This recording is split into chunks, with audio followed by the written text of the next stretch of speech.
Go, bud.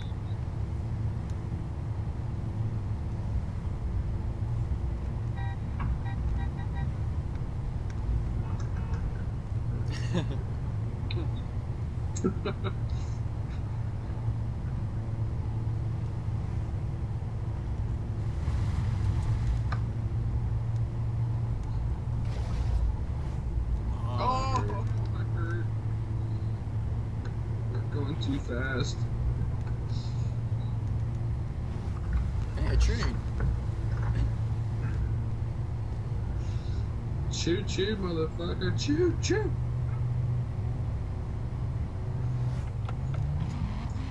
Man, I always hate this game. It's either raining or not raining, and the roads are always wet.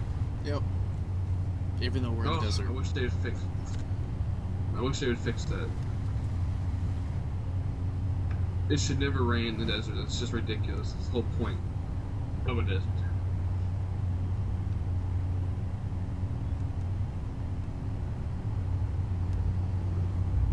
I'm going 90 and a 50. Fuck yeah.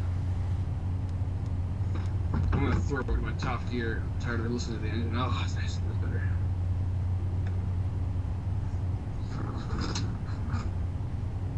So sit back and relax and cruise. Oh yeah. Oh yeah. I can't wait to do this listening to it too, Jay-Z. Forza's gonna be a lot more sophisticated because it's newer, right? So it's gonna be epic. Sounds are gonna be awesome. That's another thing. The crew's good, but I mean, like, it's not that good. Like the sounds in Forza have always been really good. Yeah. And then in Gran Turismo, everything sounds the same. Gran Turismo, I'm sorry, but like, their sounds were good on the PS1. Yeah. I don't know what the fuck they never bothered to fix. Whoa, fixed it. But yeah, I think the best sounds though is still Need for Speed. That's still the game that just like the new game, the Pro Street, the Run, you name it. Need for Speed always had like that sound. Like just you can listen to the engine all day. Especially Underground 2, how it actually changed as you upgraded your car. Yeah, I love that. I loved how you can actually get, like, for instance, the Subaru, make it sound like the car from Too Fast Furious. Evo? Well, he had a Mitsubishi, the Rome, right? But if you get a Subaru in the game, you can make it sound like the engine was, because it was the same engine kind of style, right? The Eclipse. Anyways, and then the Skyline, you can make it sound like Brian's Skyline. Like it sounded just like the movie. It was awesome. I loved that game. I cruised around the game just listen to the engine noises. And I remember when I had that on the GameCube, I had my old-fashioned wheel. I missed that thing. It was awesome.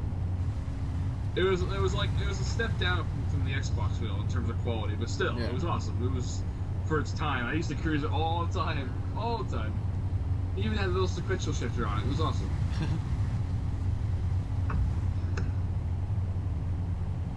I remember that. Every wheel had sequential shifters that were mapped to R2 and L2 for PS2. Yeah. Every single one. Mine never worked. Mine never worked though because it only worked on the PS2, and PS1. Yeah. It was a multi-wheel. It had like a whole harness of wiring for Xbox. I had one of those. Xbox original and PS2, PS1, GameCube. Yep. It was a Mac. It had yellow steering wheel rubber on it. Mine was blue. It was black. It was black and yellow. Yeah. You know what it is? Black and yellow, black and yellow.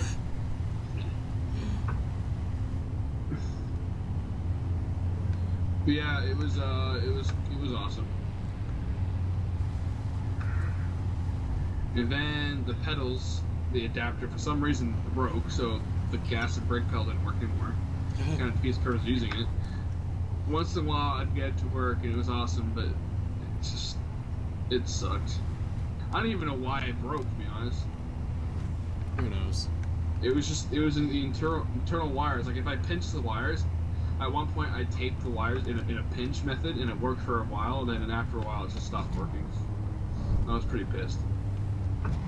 And then, 5 years later, you gave me your Xbox wheel, and then the obsession came back. And look where we are today. Yeah. Home driving with wheels.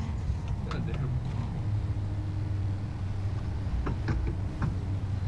Honestly, though, it's been a while since It's been a while since I've actually used this wheel properly. Like, I've been playing games with sequential mode and stuff, and then one for a couple minutes, but actually full-blown cruising for all day. Ever since 7:30. Yeah. It's almost 1:30. I got home. Hey Kevin, I got home. It was really funny. We were gonna play this game when I got home from work. I got home. I made dinner. I went downstairs, sat on the couch to watch TV while I ate dinner, and I passed out. I didn't even eat my dinner, so the dinner was cold when I woke up. It was pretty funny. So, ate dinner, and then I came on. Man, 100 miles an hour. Holy shit. It's 160K. Yes, it is.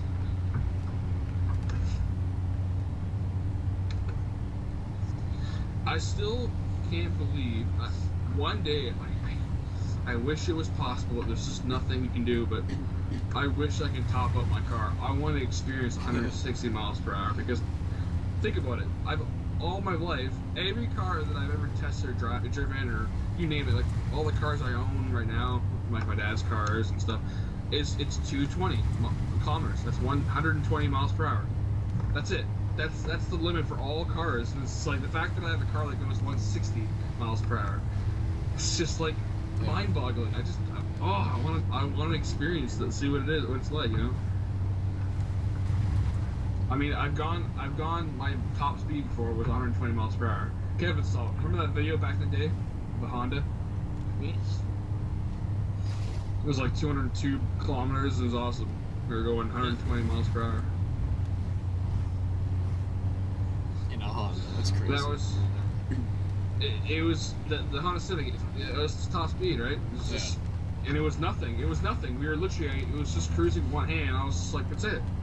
We were just cruising along on the back road, and then my truck, it was limited to 160 kilometers. It wouldn't go faster than that. Like that was it. See, that's a boggles our mind. Is in my truck going 160. That's its top speed. Like it wouldn't go any further because it was limited. So to get to that top speed took forever. My car can get from 100k to 150k in a second. Yeah. That just. My truck would take like 10 seconds to do that. And it would be whining, howling, like full blast, sucking gas away. It's just blow the mind away. Ugh. There's nowhere. Like not even closed off tracks to be safe. There's nowhere to go that top speed. There's nowhere. I mean, in America, there's probably tons of like cool little back roads that people know about that no one goes to, like roads that lead to nowhere that you can just rip your car to full blast and there's never a cop car. But here in where we live, there's nothing. All the roads are busy. There's always a cop. Or It's the just dirt. stupid. Or dirt. Rusty found a road. I was telling you about it back when he had his truck, and he would just go full blast. And it's like, you think Rusty, he plays these car games, and you see how he drives in the car games, and it's like, oh god, Rusty going full blast in a real car, oh god, it's frightening. It's like, no, it was just like, it made me realize how stupid Forza and its physics were, because I was so scared, and he would just take the turn, and the truck wasn't even like squealing its tires or anything. He was going like 80 miles an hour on a really twisty road. It was just like, this is nothing. I've been saying that for years. Forza's stupid. I've been saying this for years. I always take off ramps back in my truck, right? And that's the thing. It's a truck, for fuck's sakes. And I would take those off ramps at really high speeds, right? At one point, I found the limit of my truck because the front would start. The truck would understeer. That's how it worked, because it's a full drive. Yeah. It would catastrophically start to understeer. And then if I tried to adjust it, the back end would start bouncing and stuff. It's really awkward. But on a decent off ramp, which would be like a regular corner, like something like this, like a regular corner. You're thinking like Forza, for instance, right? In Forza, you would just slide off and blow up. My truck wouldn't even do that at the same speeds. Just, yeah, Forza wasn't good, and it's not that it's Forza. It's the Motorsport series that were bad, because Kevin, we never got a chance to experience Forza 5 because they redid the engine. Everything got redone. Yeah. They took Horizon as a benchmark, because remember how good Horizon was? They took that as a benchmark and they redid the physics engine off that.